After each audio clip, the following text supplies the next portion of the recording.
জামাতে ইসলামী জিতলে এবার থাকবে না দেশে কোনো অন্যায় অবিচার, খুন গুম রাহাজানি চাঁদাবাজি হবে না। জামাতে ইসলাম ছাড়া কোনো কথা হবে না।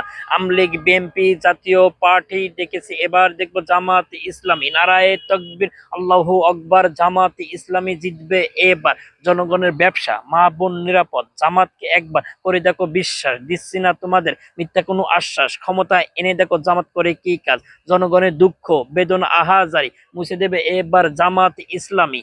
জনগণ যদি থাকে জামাতের পাশে, থাকবে না দুর্নীতি সোনার বাংলাদেশে। নারায়ে তাকবীর, আল্লাহু আকবার। জামাত ইসলামী জিতবে এবার। চলবে না দাদাগিরি, পরের জমি দখলদারি, গুন্ডামি ভুন্ডামি চিটারি বাটপারি। জনগণ বুঝে গেছে ক্ষমতা এলে পরে কারা করে পুদ্দারি, হয়ে ওঠে অহংকারী। নারায়ে তাকবীর, আল্লাহু আকবার। জামাত ইসলামী জিতবে এবার। দেশের টাকা বিদেশ পাচার, কালো টাকার কারবার, চারিদিকে নাশকতা অন্যায় অবিচার। জামাত ইসলামী ক্ষমতা আসলে প্রতিষ্ঠা হবে ন্যায় বিচার। নারায়ে তাকবীর, আল্লাহু আকবার। জামাত ইসলামী জিতবে এবার। নম্র ভদ্র সততা বিনয়ী, সৎ নিষ্ঠা আল্লাহ ভীরু বিশ্বাসী, ভালো গুণে গুণান্বিত জামাত ইসলামী। নারায়ে তাকবীর, আল্লাহু আকবার। জামাত ইসলামী জিতবে এবার।